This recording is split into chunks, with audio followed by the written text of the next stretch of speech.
Happy Monday, happy Monday, happy Monday, family. Welcome back to On the Shoulders of Giants. I am Joseph Ward. If this is your first time, welcome, welcome, welcome. You are in for an experience. For my longtime viewers, thank you all. I thank you for rocking with me, helping to support this channel grow. Hey, I got my monetization back. I am back in good standing with YouTube. I done read the rules. I'm following the rules and the guidelines. So that's why this episode is going to be interesting because, I'm back at it. So if you saw my breakdown on Friday, you heard me say that I can't read the books anymore.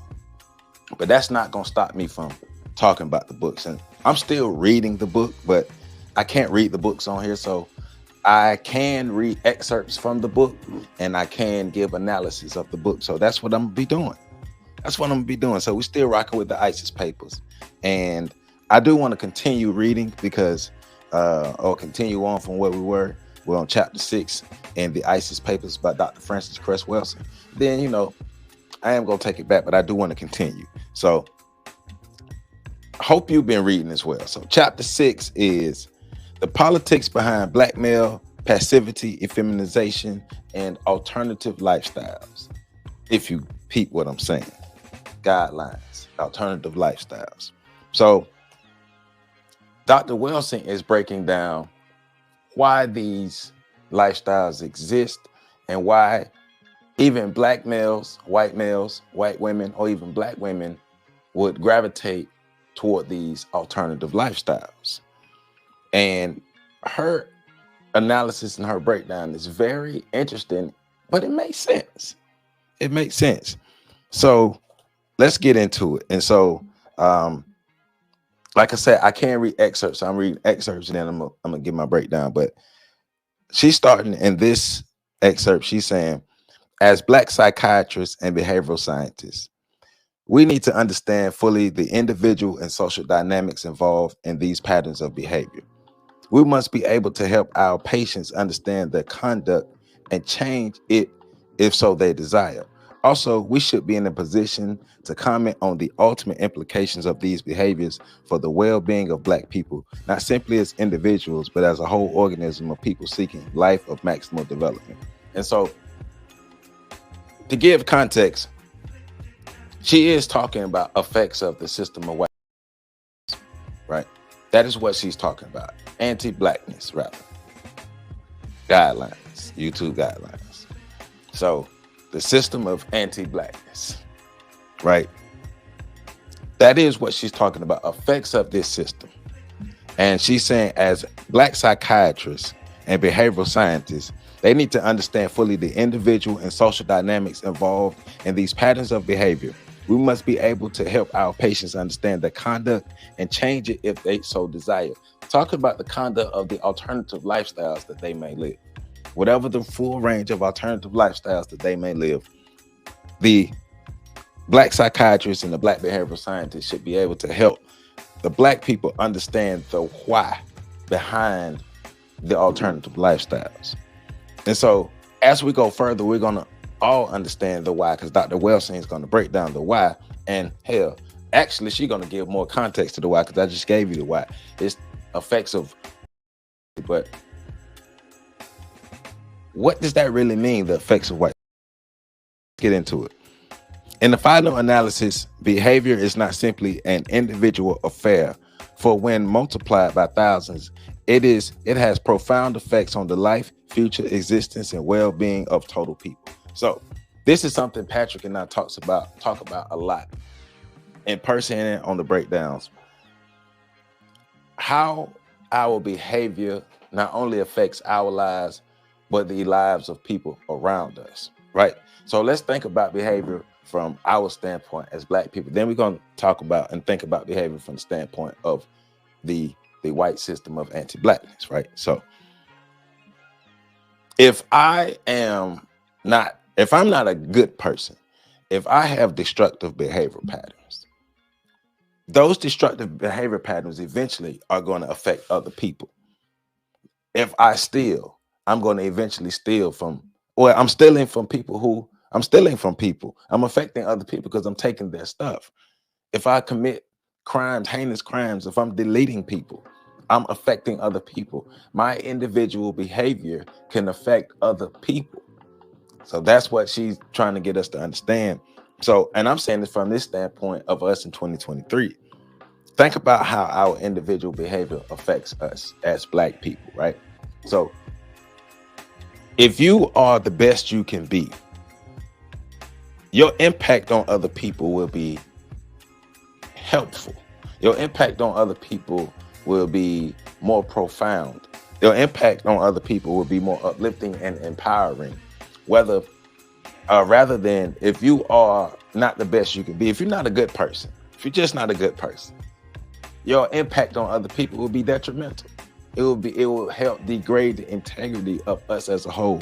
And if we have a multitude of people who are not their best, who are exhibiting degrading behavior, well, we're going to have a degrading in our social climate and our social behavior. And we're going to have a degrading in our social environment and our total existence. Now, think about that from the anti-Blackness standpoint, the system of anti-Blackness, right?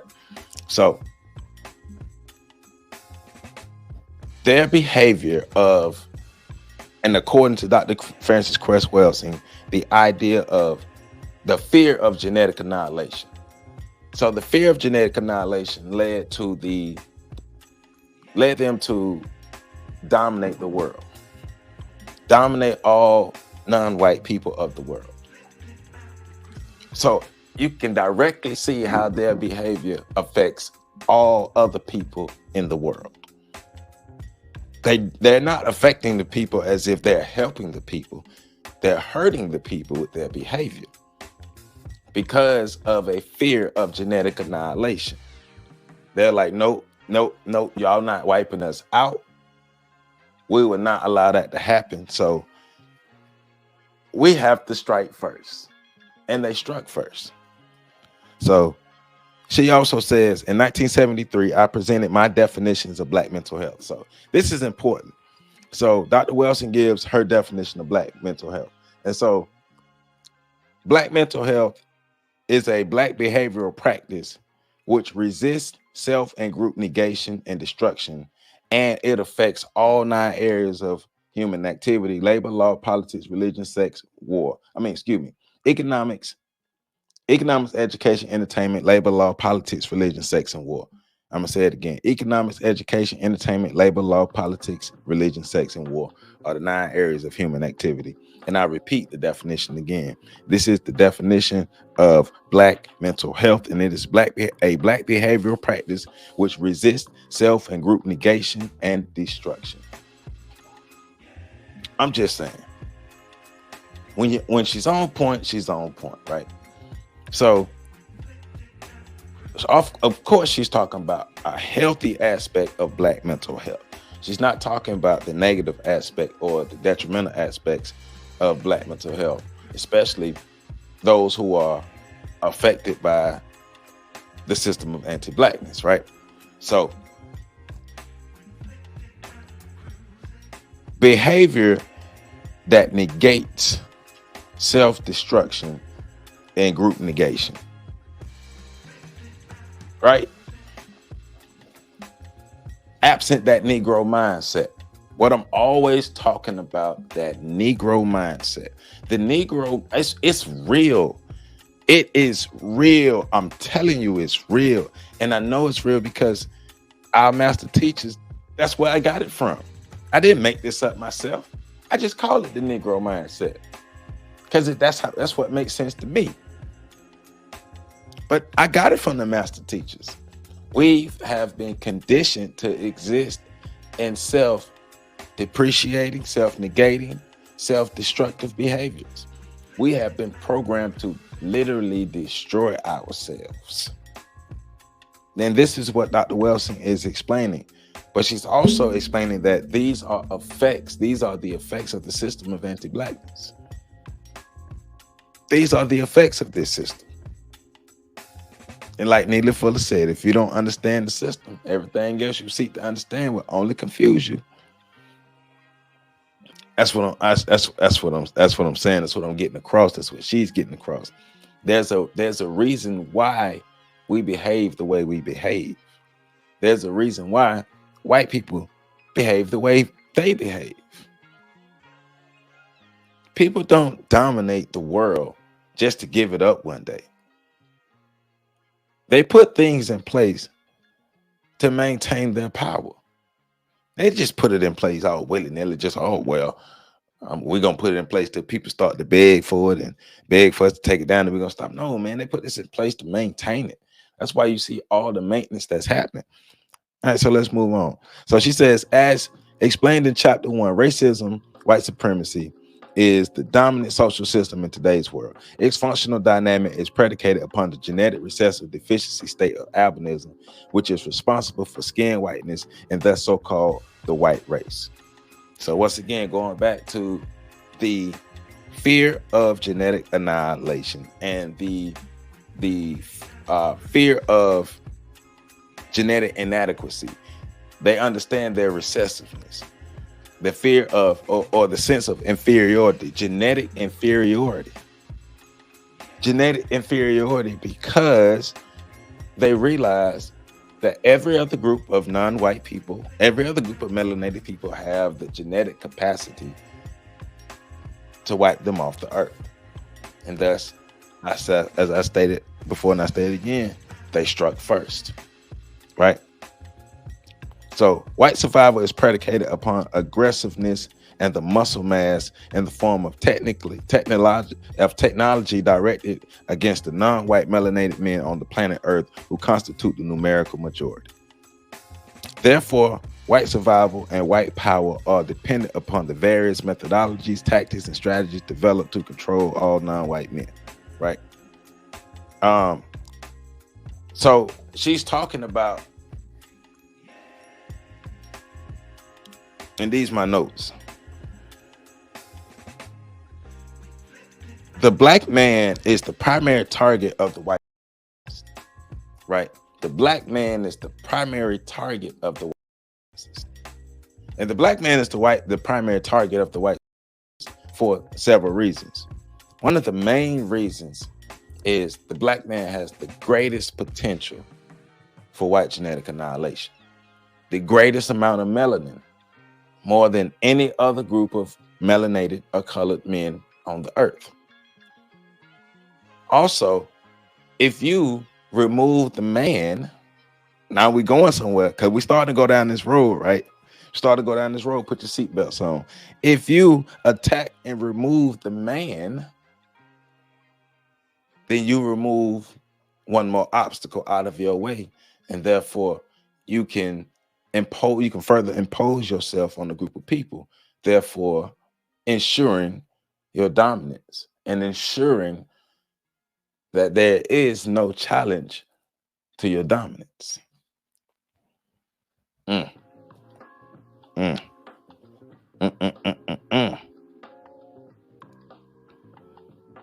So it's also, remember, the maintenance of the dominance is also predicated upon them creating new tactics and new ways to continuously impose their dominance, to continuously oppress, suppress, depress, and suppress the non-white man, more specifically the black man,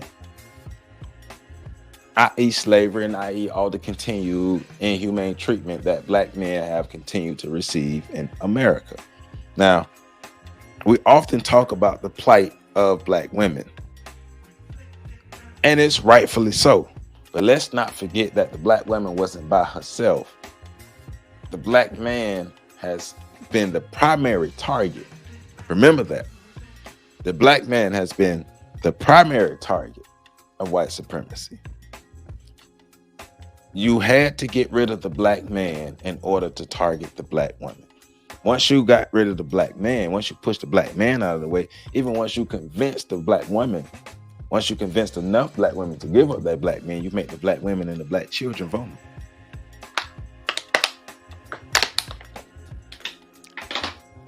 Now the black woman becomes the target. Oh yeah, because you have genetic potential as well. Don't forget, and that's what's brilliant about Dr. Welsing. So she's breaking it down from both sides, see? Because white men understand also, and as she states in this book, white men also understand that mating with a black woman, that child, that product of them will still be a non-white person, will still be considered a non-white person. That person will be a melanated person, i.e., adding to the genetic annihilation of white people. But that makes me wonder why we see so many commercials that are pushing interracial relationships, more specifically in the dynamic of white men and black women. We see an abundance of commercials, an abundance of ads that show white men and black women in that dynamic. And so that's why I'm kind of confused. Like, so there has to be like infighting within the white race between like the conservatives and the liberals. There has to be infighting, because you have those who are about, preserving themselves and trying to stave off genetic annihilation. But then we see an abundance of liberal white people who are pushing these inclusionary narratives. And a lot of those inclusionary narratives include white men in relationships with black women and reproducing with black women. So there has to be some type of infighting going on, and all white people must not be on the same page of the genetic annihilation. But I do believe there are enough white people on the same page of the genetic annihilation, i.e., we did just see the Roe v. Wade decision, right? So we did just see that. So she also goes on to talk about, because remember the chapter is about black male passivity, effeminization, and alternative lifestyles, right? So she talks about the 400 years of slavery that black people existed in, and the 400 years of torment, torture, and just dehumanization that black people experienced. Now, black people also had to develop survival tactics. So she talked about the past 400 years, black men in the U.S. have been forced into passive and cooperative submission to white men. The major strategy has been the installation of an overwhelming fear. Specific tactics range from actual physical castration and lynching to other covert and more subtle forms of abuse, violence, and cruelty. We should not be ashamed to recognize those tactics used to oppress black men. It is the truth. It is reality. Ultimately, it is the meaning of black oppression. So black men, once again, have been the target of anti-blackness, right? So all black people are oppressed, but the emphasis is on the black men, because if the men of the people are oppressed, then the women are brought under oppression. That's a quote from her book. If the men of the people are oppressed, then the women are brought under oppression, because the goal is to oppress the total people. The goal isn't just to oppress a section of the people, because remember, both the black man and the black woman have the genetic capability of the genetic annihilation, but it's because the male, and from Dr. Welsing's perspective, the male has more of the ability to impose the act on them, right? The male can impose himself on the woman. The male has the more muscle mass. The male more often is stronger, more aggressive, and can dominate the woman physically.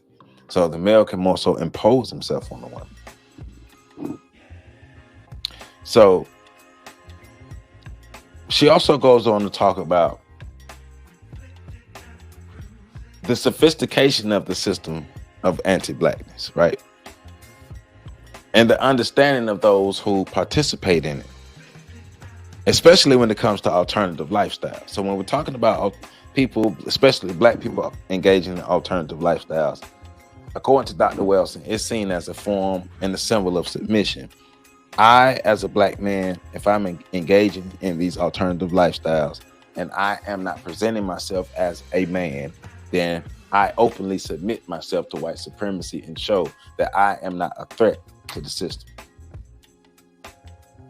Therefore, these alternative lifestyles for me are easier to live.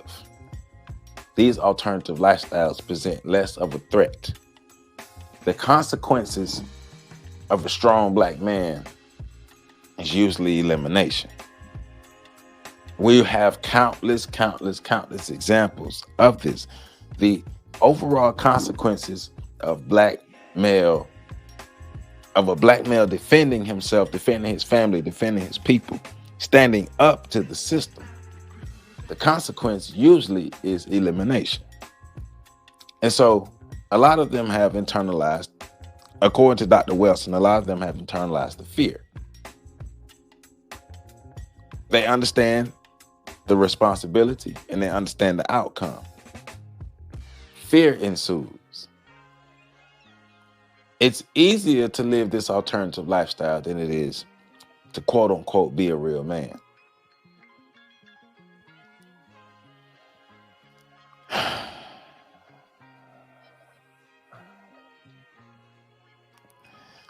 So she goes on to talk about how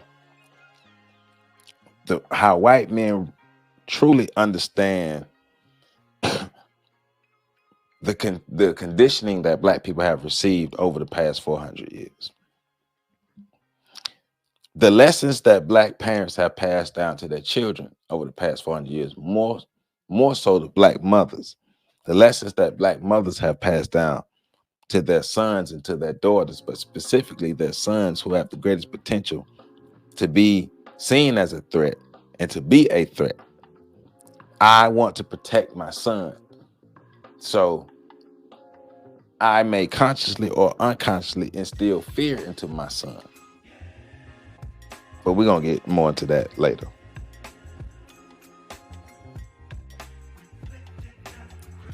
So she's also talking about how white men and white women both can become victims of their own system of white supremacy, or those who can't cut the mustard. The white men who are seen as weak, and the white women who are also further oppressed by the white men who are seen as weak, and those white men who are seen as weak are dominated by the white men who uphold the system of white supremacy and who really participate in the system of white supremacy. The other white men are seen as weak. So because these other white men are seen as weak, these other white men participate in the system of white supremacy, and white women also participate in the system of white supremacy, i.e. people who are seen as liberal. And those people are black people's best friends. When it comes to the white race, those people are black people's best friends. And so because black people are in close proximity to these white people, now we have assimilation. So when assimilation happens, that means you adopt all behavioral practices of the dominant group. See where I'm going here?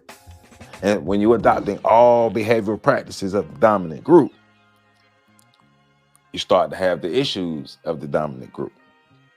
Remember, there was a time that black women did not have the issues that white women have en masse. Now more black women, and see a greater number of black women who have the issues that white women have because of assimilation, adopting the behavioral practices of the dominant group. Now we have two vehicles. We have two vehicles from the same system of white anti-blackness, right? So we have black men who basically have chosen not to rise into their manhood, rise into their maleness. Black men who see themselves as weak, black men who think it's easier to identify in an alternative life form, goes on to live in these alternative lifestyles, and therefore that black man is no longer a threat. Also, the black women who are further oppressed by the system of white anti-blackness feel like they can't make it, so they go through alternative lifestyles. They want something different. They want something easier. Some black women think that being a man is easier, so they go over. Now, also she's talking about the system or the process of assimilation. So we have one negative response from the system of anti-blackness, then we have another negative response. So we have fear of being a man And we also fear of being the man and fear of being the woman, and we also have assimilation, so adopting cultural practices as well. So think about that. The system of white anti-blackness is very sophisticated. It's very sophisticated. That's why you got to understand it from a psychological standpoint. You can't just be like, man, white people don't like us. It's deeper than that. It's way deeper than whether they like us or not. It ain't about whether they like us or not. According to Dr. Francis Cress Welsing, it's about white genetic survival. It ain't about whether they like us. It's about white genetic survival. So,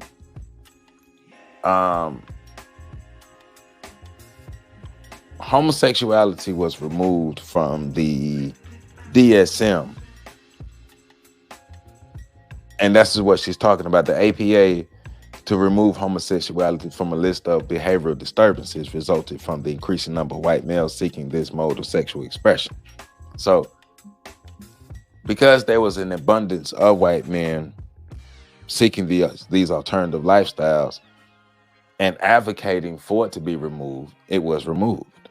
So now, these alternative lifestyles are seen as, or even now, because we know now, are accepted as normal lifestyles. But according to Dr. Welsing, she's saying, no, these are not normal lifestyles. These are the conditions of the system of white anti-blackness. That's what this is. This is symptoms of the system of white anti-blackness. That's what's happened. That's what happened to black people. That's why black people are choosing these lifestyles. Also, factoring in for black women, what caused black women to seek alternative lifestyles, even leaving their men, is the female liberation movement, i.e. black women further through assimilation, adopting white women's problems or taking on white women's problems and even experiencing white women's problems in some cases because of the assimilation of the black men, right? So white women are reacting from the oppression that they are seeking from white men. And it's interesting. So I like how Dr. Welsing put it. White people realized that genetically they are inferior to all other groups of people genetically. So technologically and in the sense of war and economically and politically and basically all other areas, they decide to dominate all other groups of people. But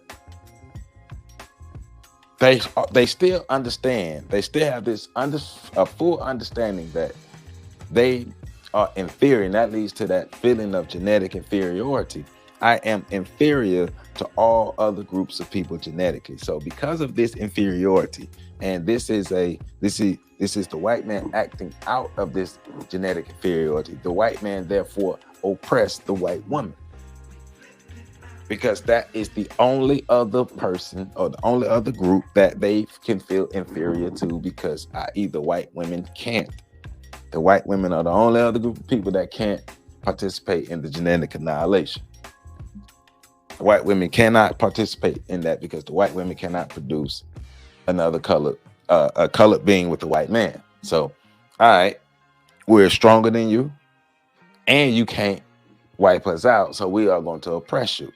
And out of the oppression that the white women received from the white man, we got the women's liberation movement. And then through assimilation of black people, especially black women, into the culture, the black women got caught up in the white liberation movement and started having white people problems.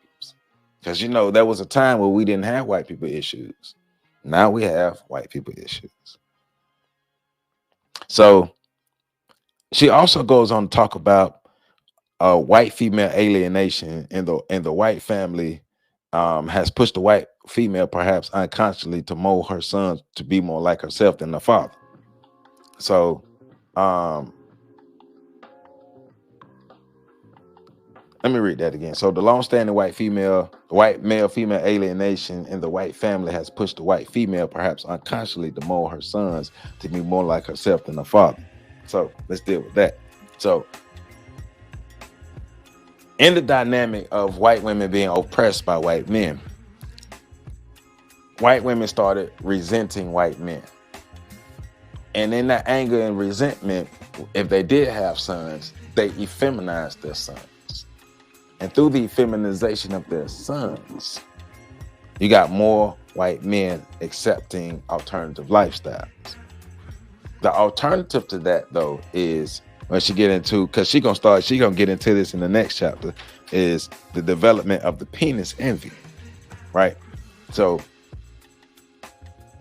and this goes into like what Kevin Samuels was talking about. He talked about the developing of masculine traits through hatred of men, and therefore these women operate as if they have a penis.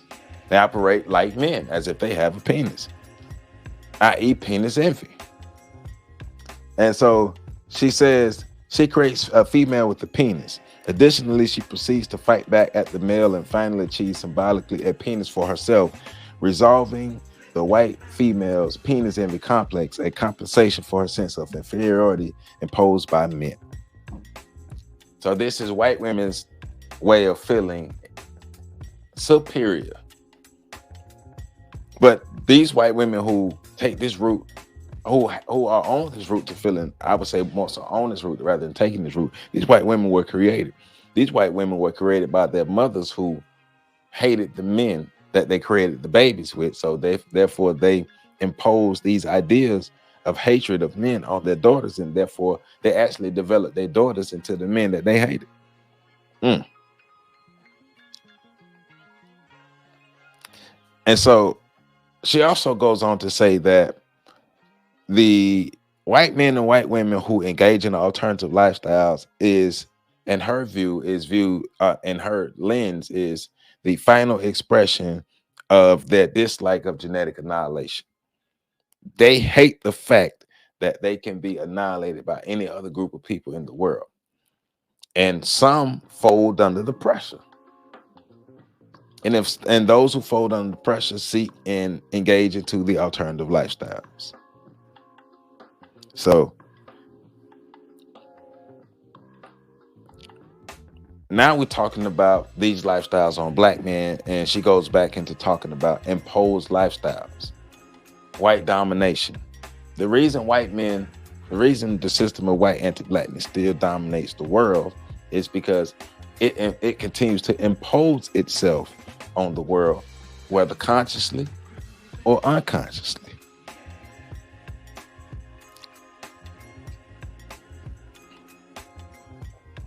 And so generations upon generations upon generations upon generations of black men have been suppressed, oppressed, and depressed by the system of white supremacy. How are we going to respond to this oppression after generations and generations and generations? What's the normal response of that? How do you respond to that? Because it can't be positive. It can't be a total positive outcome or total positive response from generations, like she's talking about 20 generations of oppression. So how does one respond? Think about the total environment our ancestors existed in. We behave the way we behave for a reason. It's amazing that the number of us have sense. The number of black people who have sense. It should not be. That should show you something about us. We have something in us. We just got to tap into it and use it. We got something in us. Think about it, 20 years of oppression. And it's more than that now. But at the time this book was written, it's 20 years. Of course, it's more than that now. I mean, 20 generations. It's probably like 25, 30 now. I don't know. More generations, right? All these generations that we face this type of oppression, these type of dehumanizing environments and behavior. And some of us still got good sense. That just show you there's something about us. And so she also goes on. I like this point where she's talking about a survival unit versus a functioning family. So and she says, by definition, a family function is a social institution that functions to support maximum development and protection of the young. So a family function is different from a survival unit. A survival unit, basically, to sum it up, a survival unit does not provide protection. A family provides protection and provision and nurturing for the young to grow up to reach their maximum potential. A survival unit won't do that. A survival unit is just that, survival. There's no fertile ground for the children in this situation to actually really flourish. And so I'll give you an example. So a young lady I know, her daughter is brilliant. Daughter is brilliant, academically high achiever. Her mother hooded in all outdoors, right? On several occasions in several grades, because of her academic achievements, they've offered to skip her ahead of grades and put her in academic environments that can help enhance her. And of course, there will be no reinforcement at home, but nevertheless, even at least in the school environment, she would be she would be in areas that can help enhance her as much as possible. The mother turned it down. The mother did not allow the daughter to advance. The mother did not allow the daughter to be put ahead. Now, when the daughter is home, of course, she's the second mother. She's the first of maybe 5 to 7 children right now. But what I'm saying is, this is an example of a child who was a high achiever, who was a brilliant child, naturally brilliant child. But the brilliance isn't cultivated. So she won't have the opportunity to be the best that she could be. If she was in another environment, she would be thriving. She probably would be in college by now. She was just that brilliant. She was like 16 now. She probably would be in college right now, instead of being the second mother in the hood. We have to nurture the children. But children won't be nurtured in the survival unit. Most of us created survival units rather than families. Most of us, you had 2 people who came together who were surviving, and they created children. They created survival units, not families. Families offer protection and provision and nurturing so the children become the best that they can be. Survival units are just that. We're going to be what we're going to be. And so she also goes on to talk about Black men being labeled as sex machines. The myth of Black male sexuality, the myth of the black man who can't control himself, right?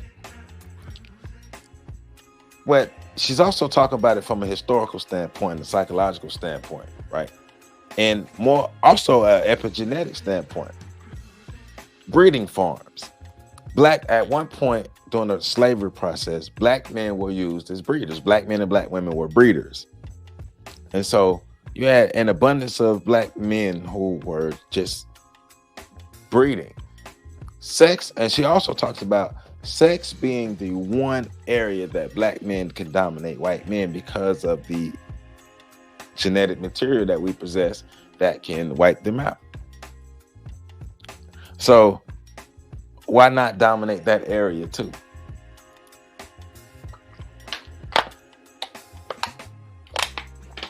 So during slavery, you take control of the breeding process. You make Black men breeders. You over-sexualize sex. Think about what I just said. You over-sexualize sex. So you turn Black men into breeders. Generation after generation after generation of black men being breeders. And then black male sexuality being demonized in public, and the idea of and the propaganda being put out too of black men being sexually deviant, having no sexual control.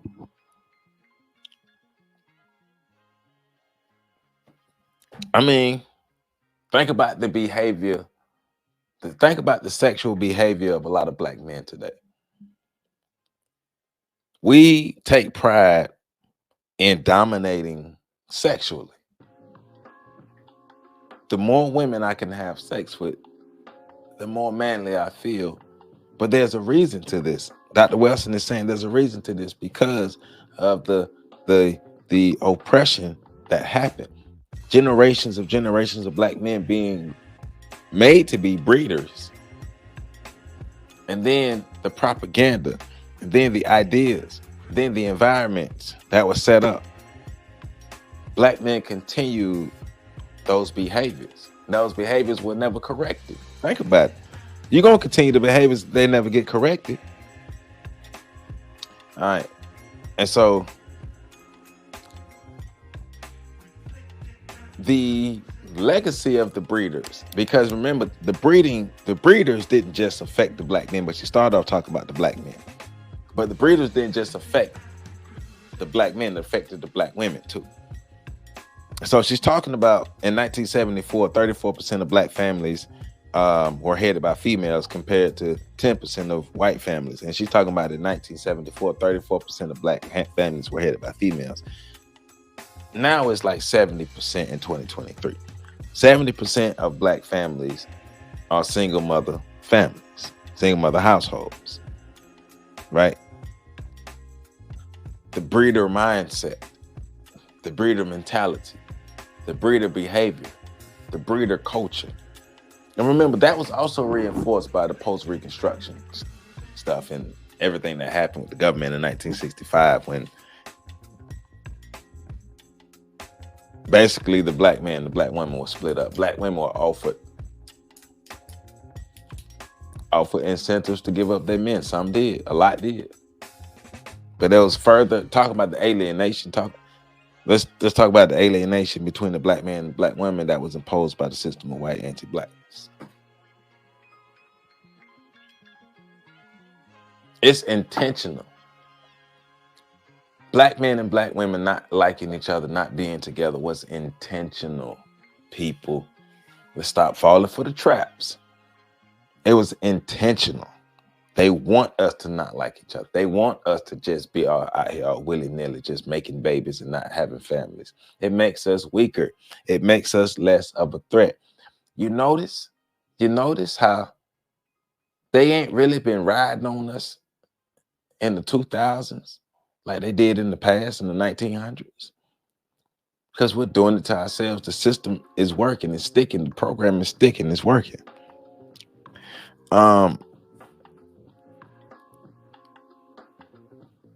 So she also goes on to talk about the impact of the teachers that black males have. And she said 98% of the black male children that she talked with, by the time they reached junior high, they hated school. I was one of those. I didn't talk to her, but I was one of those children who hated school by the time I got to middle school. It was a white teacher who messed it up for me.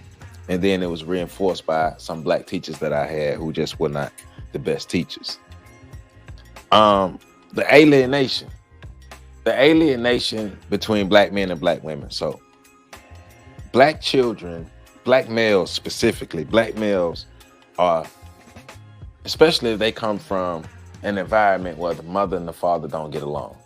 So don't let the black male child, this is according to Dr. Welsing, don't let the black male child look like his father. Oh, he gonna get it. He's gonna get it. He's not gonna get the proper love that he needs from his mother because he reminds her so much of the man she hates. So he's getting the alienation at home from his mother. And then he goes to school and he can either be alienated by the white women, by the white teachers who just don't understand him, who's probably the majority of his teacher, or be alienated by the black female teachers who also see black male students as an enemy, who also have disdain for black men. And she's not saying all teachers, but could be a number of teachers who have disdain, black female teachers who have disdain for black male students. And the alienation ensues. It further happens at school because the relationship between the black female teachers and the black male students is not a good relationship. And therefore, he's not able to properly learn in this environment, and she's not properly able to teach in this environment. But Dr. Welsing is saying these are all symptoms of the system of white anti-blackness.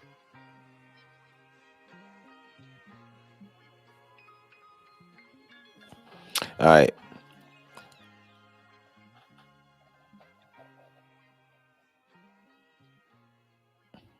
So, because of this alienation, Dr. Welsing is saying some black males go on to see that, maybe it's easier for me to be a woman than it is for me to be a man, because I'm catching hell being a man. Everybody hates me because I'm a man. Being a black man, everybody hates black men. Everybody's mad at black men. So why would I be a black man? Why would I catch all this flack? On one hand, white people are afraid of me. And the black women, they're mad at me because I'm a black man. Why would I be a black man? You know what? I'm gonna make life easier and express myself as a woman. I'm gonna live an alternative lifestyle. The system of white supremacy is deep. It turns us against each other. It dehumanizes us, it degrades us, it abuses us, turns us against each other, have us dehumanize, degrade, and abuse each other. And the outcomes of that is alternative lifestyles. Alternative lifestyles that don't lead to the protection that we need from white supremacy. Because the people who engage in alternative lifestyles have submitted to the system of white supremacy. That's what Dr. Welsing is saying. And the television don't help. Television further gives programming. The television further gives images of weak black men. TV shows that she cites are the Flip Wilson show, with Flip Wilson presenting himself as Geraldine, and she's saying, in Flip Wilson day, and at the height of his success, he was the highest paid black male or black person on TV. But one of the things that Flip Wilson had to do, one of his characters, and one of the things that really helped him rise to the prominence and really helped white people like him, was his character Geraldine. And Flip Wilson probably was the first black man, or one of the first black men you've seen on TV in a dress, because we all know about the black men in the dress controversy, right? So Flip Wilson was one of the first, if not the first, and his character Geraldine would show submission. Also, she cites Good Times, where James Evans is a black man who's trying to make, but eventually becomes defeated, and he's married to a strong black woman who basically is opposing him, and her solace is a white Jesus. So she also goes into talking about the further demasculation or feminization of men, the further degrading of black maleness, of strong black men, the elimination, even the images of strong black men. Strong black men are a threat to white. Let's just put that out there. Strong black men are a threat to white. Will oppose the system. So, using the television, using entertainment, you continue to see in public black men being reprimanded for taking a stance against white supremacy. See those black men being reprimanded.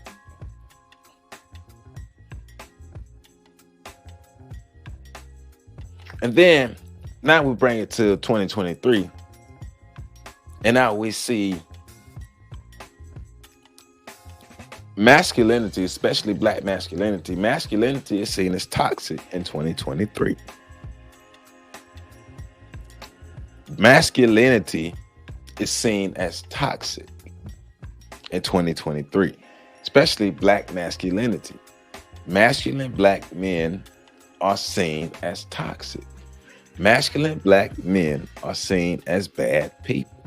Masculine black men are being eliminated from the view. The propaganda that's being put out is not portraying black men in the most masculine or the strongest lights, i.e. movies like The Woman King or Black Panther, where pretty much the black men, especially Black Panther 2 and The Woman King, where pretty much the black men were either engaged in SA, they were weak, they were bad fathers, they were secondary fighters. The black men were inferior to the black women in both movies. Now, we're seeing this total woke thing happening. They're trying to empower women and all this, but especially black men. Strong black men, the image of strong black men is being removed. It's a tactic of the system. So,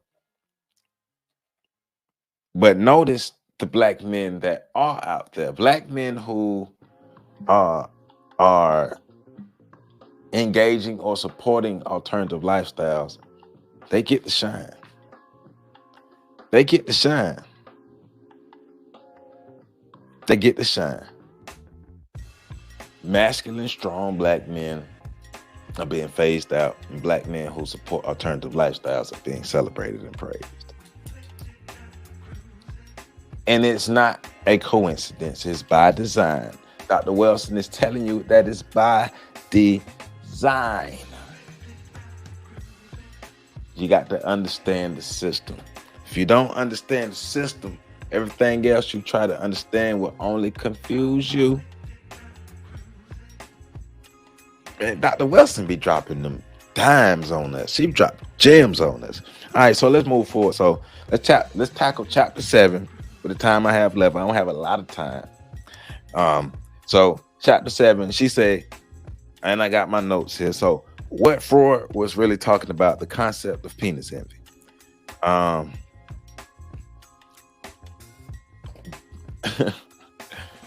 Dr. Welsing starts off by basically saying Freud, one of the reasons why she believed Freud was later on debunked and his theories and things were debunked, because Freud himself was not very astute in his analysis and as a scientist, because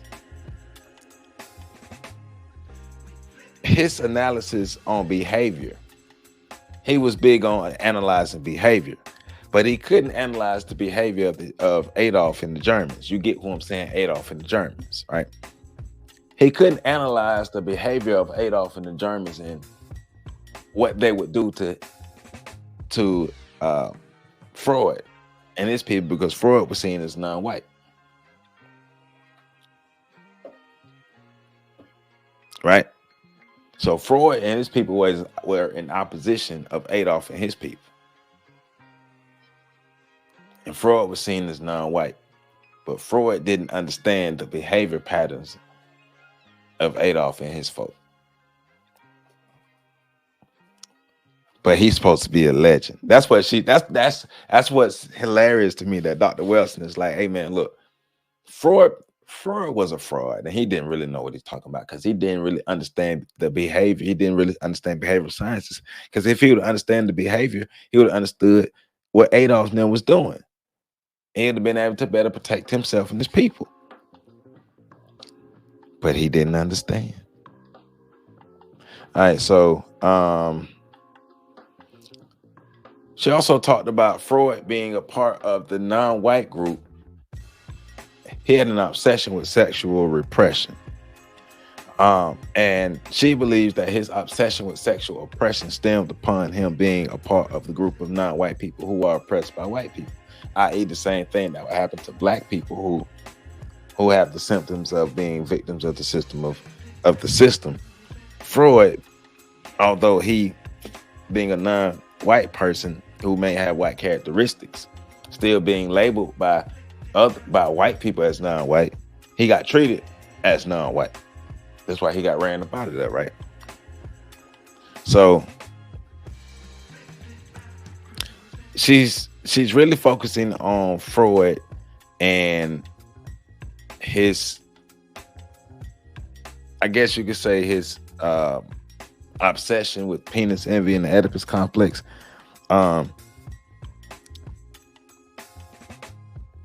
So white people, or even white women developing the idea or the complex of penis envy, once again, comes out of the oppression that they felt, or the oppression that they experienced from white men. And because of this oppression, they are expressing themselves in a way that they feel can make them powerful, because they want the power too. I've always told people a long time, white women want power too. These white women movements ain't just about equality, they're about power. But she also goes on to talk about the most powerful penis out here is the black male penis, because the black male penis has the greatest potential of white genetic annihilation. Because that's the root of all of this, is the fear and the prevention of white genetic annihilation. Right? But because of this, the overall system, because some white people fall victim to the system, but not the same way black people do, right? White fear led to white men understanding that they could dominate in all other areas except the genetic area, so they oppressed the white women, and the white women therefore responding to that in their liberation movement, but white women engaging in alternative lifestyles, but developing masculine behaviors. And developing these masculine behaviors, they feel as if, hey, I have the power because I too have a penis. But also take it further, white women who engage in sexual activity with black men who, hey, I now have the real penis. I now have the most powerful penis on earth, the black penis. You, white man, you don't have that. So you, white man, you are inferior, because white men and white women are tussling over power. They are tussling over power. White women want the power. White women have been by white men's side and gaining the power that they have. And white women want their cut. They want their power, and they no longer want the oppression. They want their cut, they want their power, and they no longer want the oppression. Because that overall and ingrained fear of white genetic survival.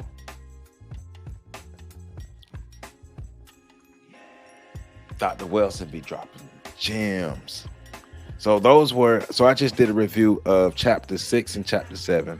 Chapter 6 is the politics behind black male passivity, feminization, and alternative lifestyles. The real title is but algorithm reasons, And then what Freud was really talking about, the concept of penis envy. So I just basically gave you a analysis and a summing up of the chapters, and that's what I'll be doing from now on. Because I can't sit here and just read the book out, so I can't extensively just read the book out like that. But I can write my notes down, and I can give you the excerpts through my notes that I get from the book, because that's what I can do. That's within the rules. So I can't read the books to you, but we can still talk about it. It's the ISIS papers, man. It's the ISIS papers, man. Dr. Frances Cress Welsing. She's breaking it down. She's making stuff plain. But all I'm gonna say is look around you. Look around you. Think about what I just talked about, and look around you and see what you see. You see an abundance of black men and black women living alternative lifestyles, looking for the easy way. There's no easy way out of this. You have to confront it. And you have to defeat it. You have to find a way to confront and defeat it. There's no easy way out. There's no way around it. There's no way under it or over it. It will continue to dominate us until we do something different with ourselves first. You know, all the things that we talk about on our breakdowns. Go check out our Friday breakdowns. But all things that we talk about on our breakdowns, using the information. So I just gave you all this information about Dr. Welsing examining why white men, white women, black men, and black women engage in these alternative behaviors, in these alternative lifestyles. Why they engage in these lifestyles? The root cause is the fear, white people's fear genetic annihilation. So I just gave you this information. How are you going to use that information? Because she gave us the answer. She gave us the answer when she gave us the definition of what black mental health is. When she gave us the definition of what black mental health is, she gave us the answer. Black behavioral practice which resists self and group negation and destruction. Black behavioral practice that resists group negation and destruction. Black behavioral practice that resists group negation and destruction. Positive behavior. You need a paradigm shift. I need a paradigm shift. We need a paradigm shift. We got to instill positive behavioral patterns across the board. If we don't instill positive behavioral patterns across the board, we need to start complaining about the system. That's all I'm saying. Dr. Welsing, we love you. We love you, Dr. Welsing. We love you. Thank you for the knowledge. And I promise, I'm going to use this knowledge to enhance myself and the people around me. I promise. Hey, family, I love you all. Make sure y'all continue to rock with me on the shows of Giants. Continue to rock with me every Monday. Now, book reviews. Wednesdays, historical profiles of our sung and unsung heroes. Fridays, the breakdowns, and everything else in between. I got other stuff I'm going to be hitting you with too. So just look out for the surprises. Continue to rock with me. I love you all. Make sure y'all catch this next video.